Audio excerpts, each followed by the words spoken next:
What's up? Patrick LaRouge here from Evolve Restorative Therapy. You can find me at livepainfreeprocess.com. I'm an intuitive healing expert and the creator of the Live Pain Free Process. I designed the process for all the common people that's, in pain, that needs to get out pain, out of chronic pain, and I'm giving them the tools needed to eliminate pain physically, enhance their mindset, and get a clearer mental capacity. And what that happens is your body starts to optimize. Athletes are loving it because it optimizes athletic performance. If you can see things better, if you have your mind in the right shape, like I can do this rather than I can't do this, and your body's running in optimal order, you're just going to fire. Boom, boom, boom. Things are just going to happen without you even trying because that's what the body does. We're in the third week of May, and we're now talking about trigger point work for the back. So far we covered pain-free mindset, all the reasons why you can be in pain, and the core reasons why it could be happening. Then we started talking about the fascial ring, the fascial being able to move left and right, being able to have the fascial system go up and down and move, because if you can't move, you can't get any contractile tissue, right? You can't get your body to contract properly. It's just going to be like if you hold a fist because you're so tight and it's not really going, and you ask your fist to squeeze a little bit more, it can only do so much. But if you learn how to do a number like this, that's when you're going to get a lot of your power. So now we're going to be working with the trigger point aspect. Again, if you haven't looked at that video, it is a humongously great video. I put it off in the beginning of the month, and it works very, very well for a good visual on how widespread the lower deep levels of muscle tissue around the spine and up your back it is. So with this, you're going to be a lot more pinpoint, a lot more target, a lot more strategic and surgical, but you have a vast area to go with. So don't try to do every aspect of your back at once. Take a couple minutes, do a little bit, and just do it consistently, and you're going to get it. So a lot of my clients talk to me about I have so much wall space. I got so good at this in my house where I don't have a lot of wall space. It's just a luxury to have all this now. So I'm going to use a very small spot. But in my house, I have to use my doors, which has maybe 5 or 6 inches, sometimes even smaller, because you don't really need all this room to do trigger point work. If you're doing this effectively, all you need to do is point and hold, point and hold, point and hold. That's it. You don't need to do all these elaborate movements that you can do. You just need to get straight into the point, right? Straight into the point. So, Errectors run all the way up the spine. I'm going to show you this aspect for the lower back. And again, core needs to be ready to go and learn how to do it. So it might be slightly harder if your core is not working properly, because you're going to push against the back where you're going to bend your back down. What I want you to do is put the ball, again, right by that 12th rib. I think I talked about it last week about the 12th rib, and be careful about that. So be careful about that.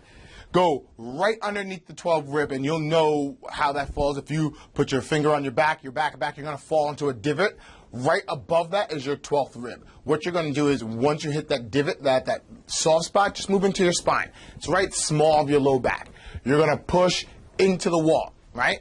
So what you don't see is my legs are 45-degree angle out. So if this is the wall, this is the ball, you want your legs to push pressure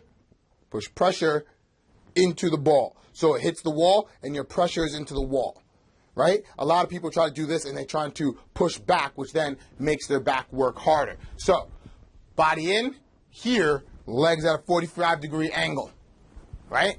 I had to readjust my ball because it was too high. Put it in, and then you just wait for a second. Get your core in line. Now, what I'm doing when I'm waiting is my butt is going closer to the wall to get the right angle I need, and the weight load and the pressure is coming from my legs. Once I get that and I take a deep breath, my body's just going to allow. Poof, and there goes my hot spot.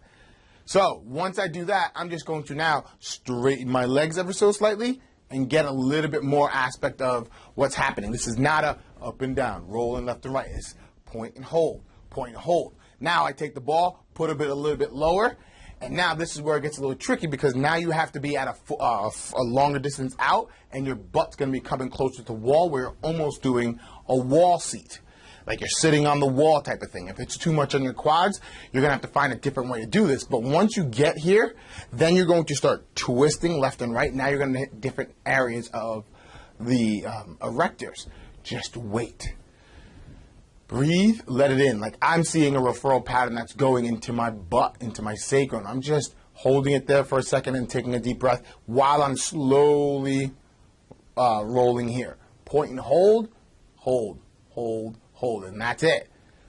Then I can actually start entertaining the concept. If you have a good core and you have the strength to hold this longer, now you can go up and down from that 12th rib down and 12th rib up. So you're going to be running through that gate of that lower part of your back, right? You want to go from the sacrum all the way up to your 12th rib. You're going to go play around through here at different angles. Remember, your body is at a 3D angle. So when you're hitting it, you're hitting just one angle. If you twist slightly, now you're hitting that same muscle from a 3D view. So you have to get it from many different angles. So remember, I love using the handball because the handball becomes surgical. A lot of people like the tougher stuff like the lacrosse balls, the golf balls. All those things are just brute force items. The body doesn't work well with brute force items. Yeah, it'll clear up and it'll do it barbarically, but I like this because this is just easier and you can control it better and it gets a lot more pinpoint, but it takes some time to get used to it. If you have any questions about doing this for your low back, please put the questions down below. I'd love to answer you. And until next time, next week, bye.